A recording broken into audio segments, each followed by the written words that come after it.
We'd like to thank you for joining us today. My name is Bill Baker with Firestorm, and we're pleased to have this webinar today that's being hosted and co-sponsored by the Georgia Independent School Association. This is part of the Crisis Coach webinar series that we are conducting in conjunction with GISA, and we're pleased to have you joining us today. We invite you to become our friend, Firestorm Solutions on Facebook, Firestorm Soul on Twitter. There is a hashtag, and the hashtag is Crisis Coach. Firestorm transforms crisis into value. Firestorm empowers you to manage risk and crises. The expertise for Firestorm is crisis management, critical decision support, crisis communication, crisis public relations, and consequence management. We remind you that the presentation today is not complete without the accompanying oral comments and discussion. And the information provided and the comments made must be read in conjunction with your organization's personal counsel. And please do not interpret what we're saying in the presentation as legal advice or legal opinion. The Georgia Independent School Association is the co-host and sponsor of this Crisis Coach webinar series. Today we're discussing school violence prevention. This is part of a three-part series. You can watch the previous sessions of this by going to firestorm.com/GISA. Our presenter today is Jim Satterfield, president of Firestorm. Well, thanks, Bill. I'm glad to have everybody here today. Jeff couldn't be with us, and I know we have several schools that are out today with some spring break, and many of you will be listening to this on recording. It looks like that finally we have good weather returning to Georgia, and I know we're excited about that from each of these areas. We have done a survey of over 400 schools, and I think the statistics here are interesting to share with you. 58% of the schools reported that their plans were, quote, a work in progress. 18% said that they were completely prepared for a crisis. 44% of the respondents were not sure if their schools even had plans, and 38% responded that they needed help in the area. And more than 55% of the schools reported that they needed guidance with crisis plans, tools, and training. So that's part of the reason why Georgia Independent School Association and Firestorm have teamed together to provide you with this educational series to learn more about the types of plans that you need. If you look at the little survey down in the bottom right-hand corner, the results were of a recent one when we surveyed a group, and it showed that 33% felt that they were prepared to handle an incident of violence within their organization, 28% were not, and 39% didn't know. And if you didn't know, you clearly are not prepared. For those of you who answered yes to that, we'll see today if you have a difference of opinion after you hear a little bit more around this topic. Because as we look at violence in our schools today and what the impacts are, we really need to be able to prevent that from occurring. And that's why it's called workplace violence prevention, as we're focused on it. So if you're not prepared, that's certainly not the position it's in. And so there's certainly challenges that we all see today in protecting our students, and that's where we want to focus and come together. Bullying is an example of types of concerns that we've had with the idea that it just can't happen in my school. We recently spoke with and worked with a school that had an episode of bullying that had happened to a particular student. It was observed by one of the sports teams that were involved, and they had developed kind of an internal code of managing discipline with students by the students themselves. And this culture had, as through the investigation, became known that had existed there for an extended period of time, years in fact, unbeknownst to the school. And that presents a particular concern, and that means that students aren't empowered to come forward to share what they know about what's happening. And so the episodes are there as it would come in place to be done. And so the now or never, are you going to handle the problem now, or are you never going to handle it? If we wait until that young man gets pushed into a locker, or until an act of violence occurs, that's really too late. Our goal is to have the intervention much earlier in the process, and we're going to talk a lot about that today as we go forward. We had another school where they had an employee who was downloading pictures, and it was child pornography. We're in a situation in the world today where things have changed remarkably from those that maybe we all experienced as young people in growing up and looking forward in making a difference. When it comes down to the actual event and responding, we want to try to get to workplace violence and violence in our schools before it actually comes to the actual events. But when it does, the locked doors certainly can help. The standard procedure in the national protocol is that your classroom doors need to be locked from the inside while school is in session. That creates a barrier for those with hostile intent in coming through. If your classrooms do not lock from inside, then you're exposing your students to additional harm. I was at the International Crisis and Risk Communications Conference, spoke there, and we did a workshop last week. But in meeting some people there, I met some interesting folks, and one of them was a gentleman whose wife had been the librarian at Sandy Hook. And as the information started to unfold that morning, she was able to grab the students in the library, push them through a little kitchen area and into a storage room and barricade the door to make sure that her students lived. Having that ability to lock doors and to put a barrier there buys you time, because in a crisis and when those events occur, it's about access and time. What we're going to do today is to really talk about trying to give you that time by creating a predictive, actionable intelligence program for you that would help you understand and identify all of these elements before they can occur. All of our goals are to try to identify your school's next crisis. It's not just that we can, you can, and that's what we want to talk about and share with you as we go through. Now, when we talk about intelligence networks, and we've done a three-part webinar series this quarter, we've talked about anonymous reporting, we've talked some about behavioral risk threat assessment. I'll touch on both of those briefly today just to frame those areas. But we're going to also then talk about creating this intelligence network, the social media monitoring today, of what you need to do to be able to understand what in fact is going on. You certainly have to have an environment where young people feel safe to come forward and share, unlike the school where there was bullying going on and it had an attack on a student and no one came forward out of that area. Before we start, though, I do want to just mention about background checks. Best practices require an annual background check. If your school is only doing a background check at the hiring point, you lose the data that would happen for what's changed in that person's life over a period of time. Now, it doesn't matter if we're a religious school or a secular school, we need to do background checks annually on those areas. Now, many of you do a federal felony data background search, and that's very good. It's good to know that we had a person who's applying for a job in our school who had been convicted of a felony, clearly not the type of person that we'd want to give access to our young people. But a federal database search does not tell you about misdemeanors. That has to be done at a county level. But if I had been arrested of a felony, but yet plea bargained down to a misdemeanor, your national background check of the federal database would not show that individual that had been arrested for a felony, but plea bargained down to a misdemeanor. You must look at the county courthouse level. The good news is that background checks can be still economically possible, including both the federal and the local county background check to make sure. The idea of doing it annually, wouldn't you want to know if you had a teacher or an employee who was arrested for drunk driving or who had some other misdemeanor conviction that came through that process while employed by you?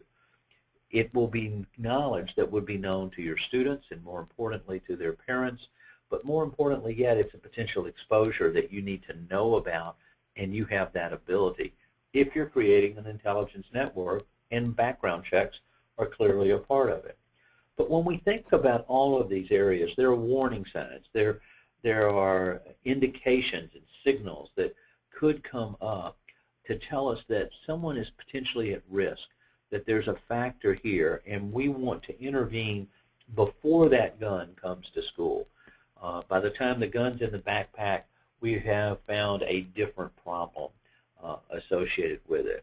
And so we want to focus here not in the physical security issues, but really in understanding what are the behaviors of concern and how can I identify those to intervene before this is viewed as the only action that's possible.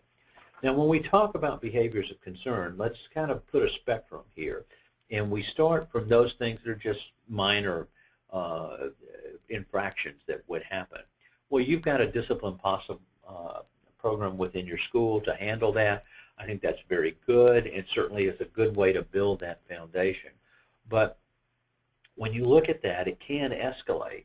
And when it does, if it escalates all the way to violence, that gun is at school or there's a threat that's made or an attack or anything that's occurred, now we're at a point where we're calling 911 to deal with that violence.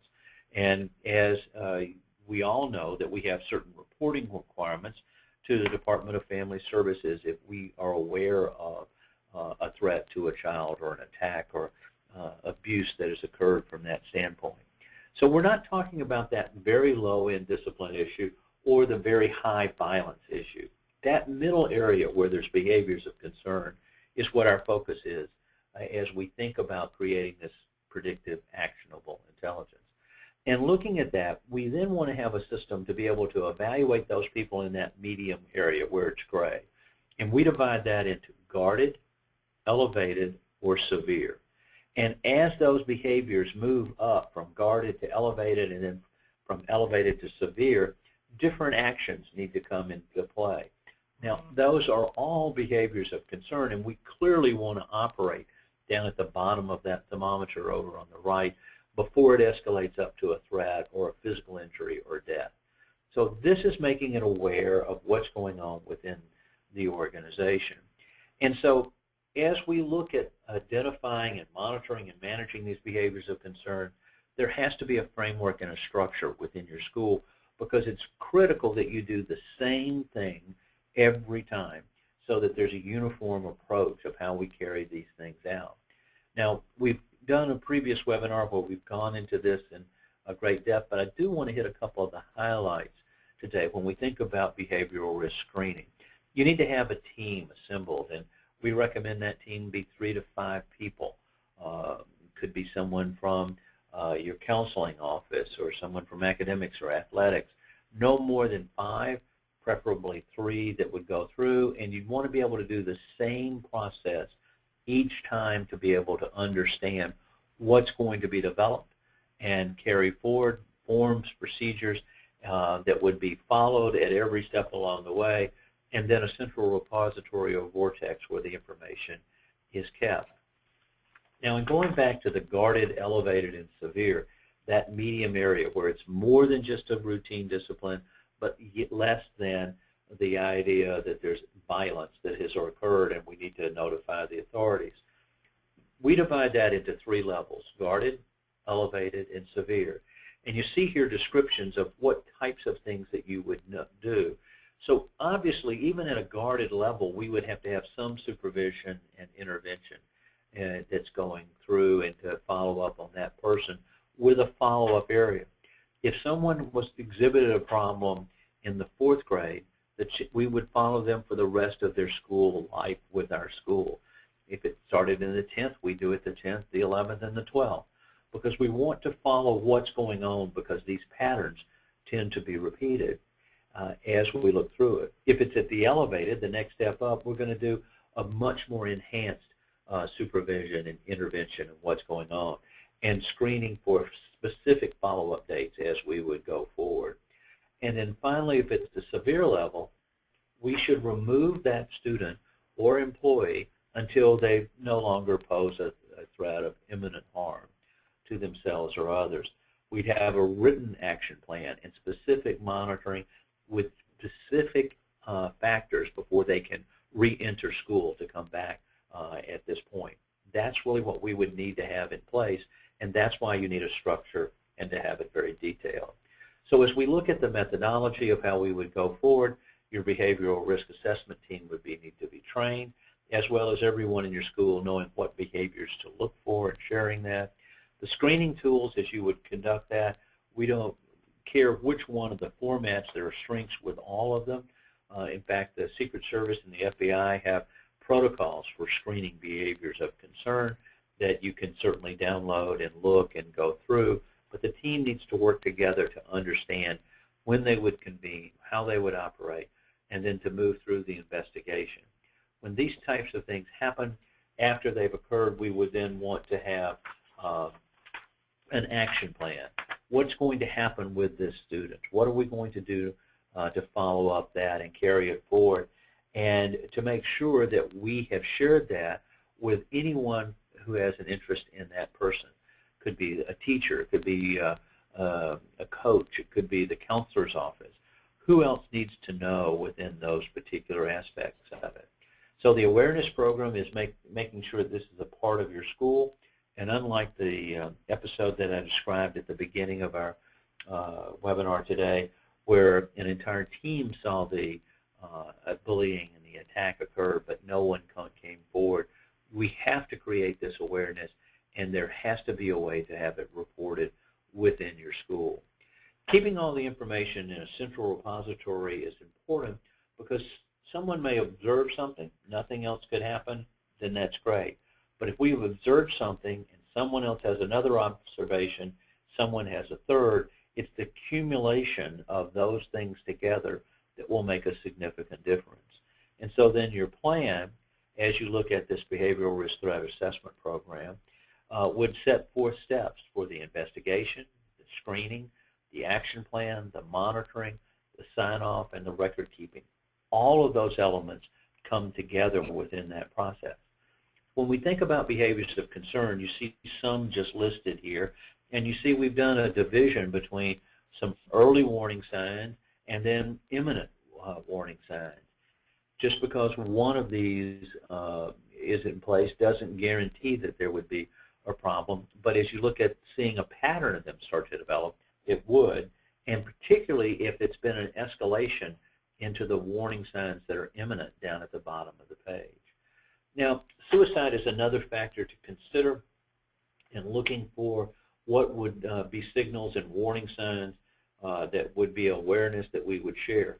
There's one other concern that I would share with you here, and that's that we're finding that when there is a suicide risk associated with a student, then there's a high correlation with kill lists. Those students that are contemplating suicide are also thinking about who they want to get even with, and this is their opportunity to do that. And so many times where we find a suicide exposure, we see an identified kill list associated with it, and unfortunately that's acted on all too often. So the way that these are addressed are through the predict, plan, perform process that we've talked about in previous webinars. Predict, understand what the vulnerabilities and threats are, what are their impacts, how are you going to monitor them, and what are their triggers. So establishing that up front makes a big difference as you go forward to understand this consequence. If you have an episode of violence that occurs in your school, while that's tragic and horrible associated with it, it also has a direct financial consequence on your school. You're going to have students who, parents make the decision that they're not going to write the check and come back next fall as a part of your school. You're going to find it more difficult to recruit other students. And so there will be a direct financial impact as well as the emotional impact that would occur within these areas. So predicting those and understanding them and having metrics involved becomes extremely critical. The plans can cover a wide range of areas. We've talked today about the behavioral risk threat assessment. There could be emergency plans, a crisis management structure, all of those types of areas, and the performing or the training, the exercises, even having supplies to have those in place to protect your school in the event of a natural disaster as it would come together. So let's now shift over to the intelligence network, because this is information that most of you are not thinking about at this time, and is a gap that's there. Parents expect you to know what's going on within your school, and in fact, when you don't, they're going to find that's an extremely significant failure, and that will lead to the consequences that we were just talking about. So if we divide this intelligence network into two parts, listening and the second part, looking, we'll see some differences that are here. Listening is when we're looking at what the situational awareness is. We're looking at streams of conversations. We're looking at phrases that are being used in words. And it means that people are talking about our school or our students in such a way that there's some element that we become concerned. Once we identify that behavior of concern, then we shift to looking at the specific individual, looking at the specific event that occurred, looking at a specific location. And we can do that as a location, even on a geographic base, looking at the school area or looking at a particular location. Once we understand that, then we can then do what we call looking at targeted awareness. As we focus in on a particular person of interest, their sphere of influence, who in fact are they talking with, and how is this developed over a period of time, and having the ability to go back in time and look at what their postings were earlier associated with it. As we think about social media is not random, it's targeted. There's a specific person or an event that it's being discussed, or a school in those areas. And so what our goal here is to identify the target in this chaotic conversation that's going on, to empower you and your school leadership to make effective decisions when it matters most, before the gun comes to school, before the act of violence that is occurring at this point. Now, if you look at the posting on the right, this was a posting. I told you guys earlier she said she was going to kill herself, but all I did was tell you guys she was lying. I never told her to kill herself. 37 students retweeted this. There were 358 that identified this was a favorite posting. If you had this posting going about a girl in your school who committed suicide, to see that people knew about this event in advance, you could have known at school, that's a difference in a life that we would definitely have. So people know what's going on, as the example of the previous tweet I had said, posting had said. And when they know, they talk. The difference is today that people talk on social media. You can go to dinner with people with teenagers, and you can watch them sit there and text back and forth across the table instead of saying, just picking up and saying, pass the salt. There'll be that element associated with it. But what we're looking at is that people know. The statistics are extremely important here to keep in mind. If someone's contemplating a violent act, the statistics are that 80% of the time someone else knows within that school or that business or that organization. And 67% of the time, 2 or more people know. And when people know, they talk about it. And where are they talking about it? On social media. That's where the conversation is being held. So it's important that we listen and look there to see what those conversations were. And look at this statement here. That was you that said you were going to shoot up the school? Laugh out, yeah, but I wasn't really going to shoot up the school. I'm not even white. So that was another Twitter you had, or what? Yeah, because I had to use another account to say it so I wouldn't get caught, but they still said it. They still did. I didn't even know they did that. So here's a conversation that was going on and threats that were being made, and here's a school that actually caught that as it was coming together, and that information happened. So words matter, intent matters. Look at this posting. Say one more thing about my brother and I'm going to kill you. If someone feels that they've risen to behavior that's of this level of concern in your school, would you want to know about it? Would you want to know that someone was saying bad things and sharing about it, and a sister felt or a brother had to come forward and say that they were going to intervene and protect their sibling at this point in time, that violence was that close to coming to the surface. We're talking about this type of thing happening across the country in private schools, in independent schools, in religious schools, in public schools. This is where we are today, and this information is out there that's going on within your school. And if you're not looking and listening for it, you're going to miss that information. The social conversation is complex, and so we have to look at the semantics of speech, the syntax, the context, and the idiom. Maybe this is a resurgent for those English teachers that we have out there, or those that have studied behavior and conversation, and what do all these words mean, how they're coming together. So you have to be current in understanding how we design and look for these things. So listening is to these complex matters. We want to be able to go and look where they are and look at those particular locations as they occur.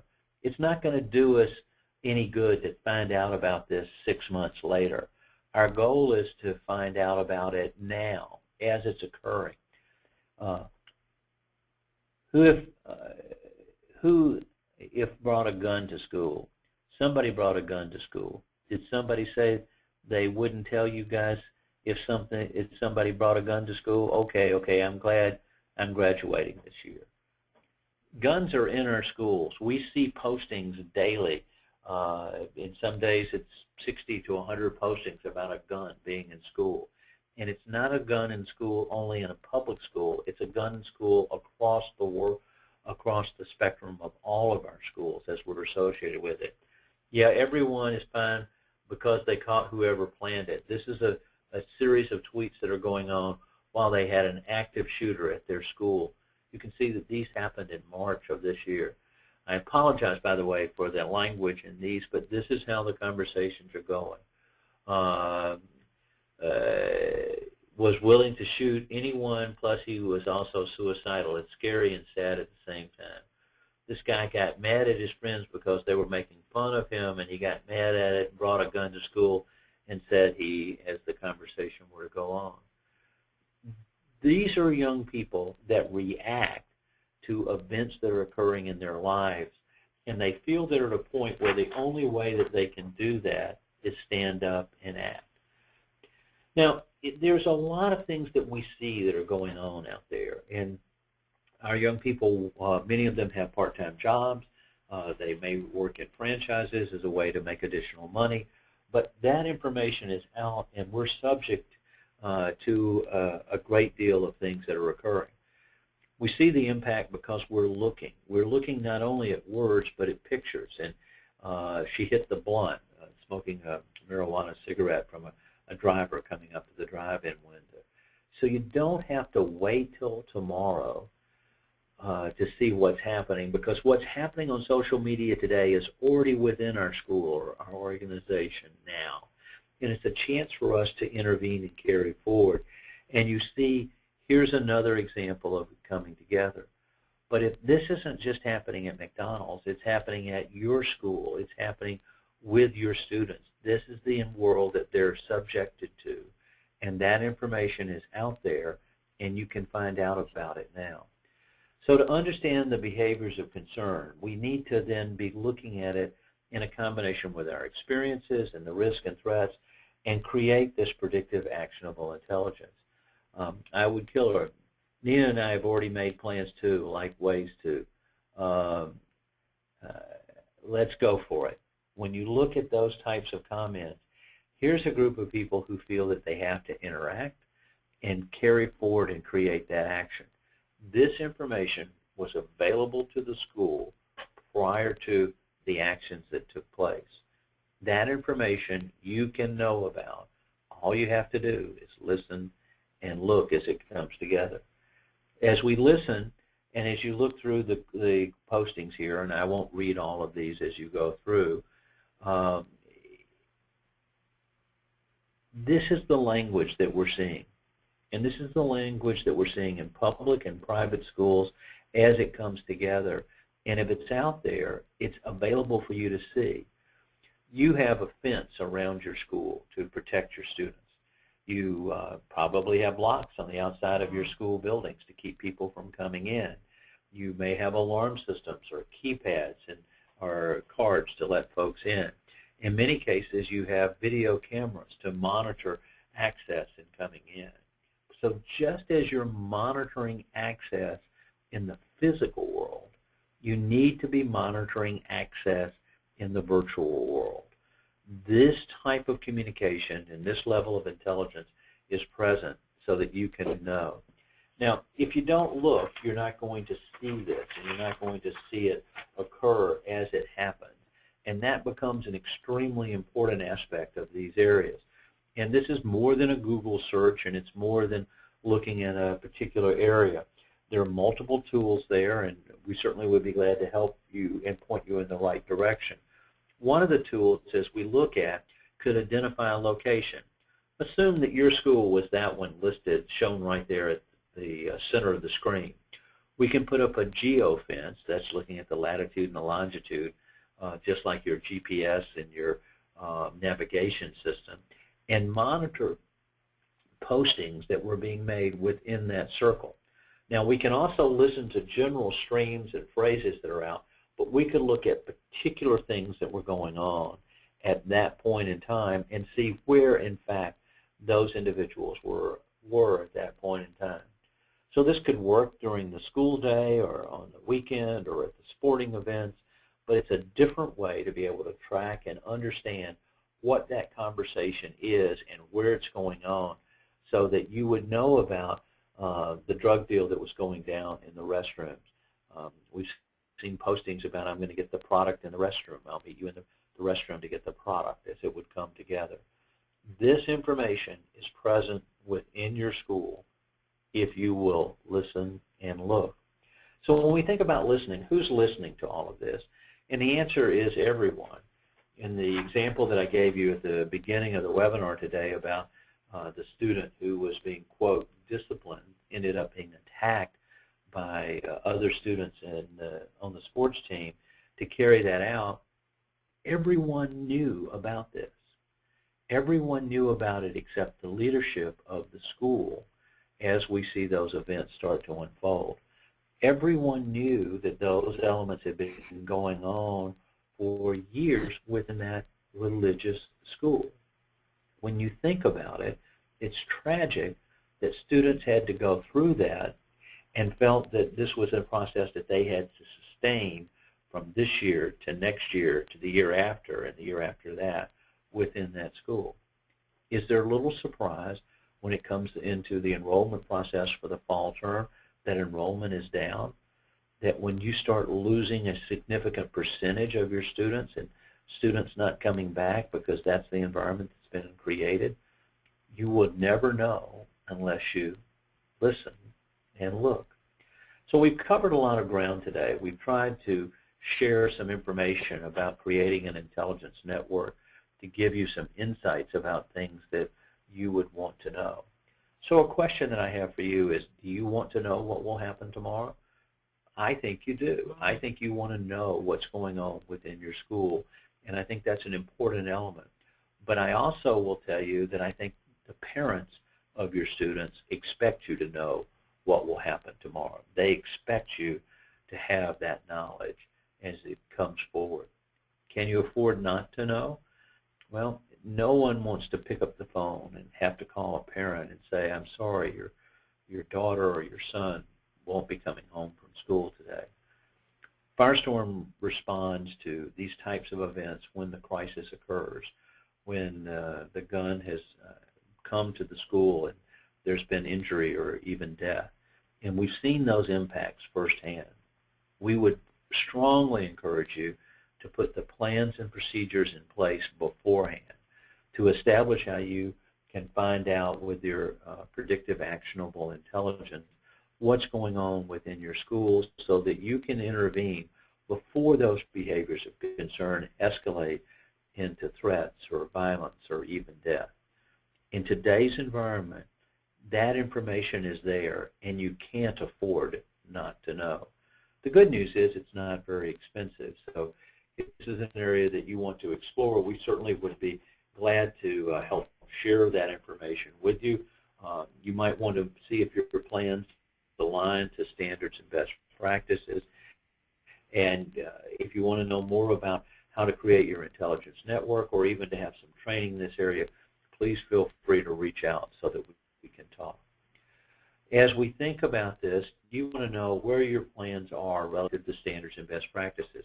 The Georgia Independent School Association has underwritten this program to give you a self-assessment, and it's a facilitated analysis of where your plans are and where they need to be relative to standards and best practices. Sorry, I had a glitch here in my program, so we'll see if I can get it back up. Here we are. And I would encourage you to do that. We could look at your preparedness. We can look at your violence program. Those are opportunities for you to be able to deal with within your school and to carry forward. As we look through this program, this has been underwritten by the Georgia Independent School Association. We'd like to thank them for their continued support and involvement.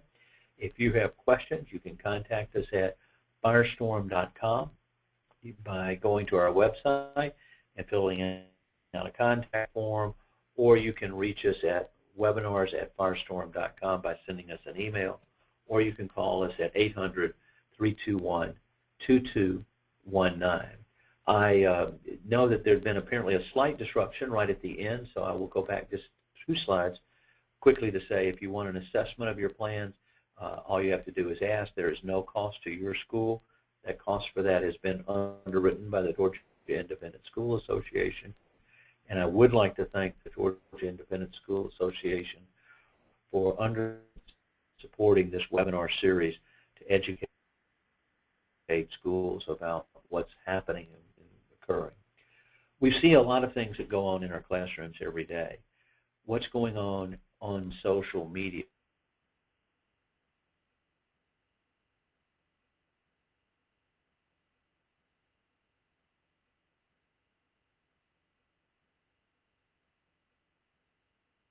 And you can know that in turn escalate and become particular threats that involve actions that place in the real world.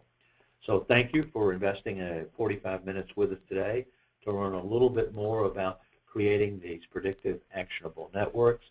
I would encourage you to align your plans to standards and best practices, whether it's background checks, establishing a behavior of risk program,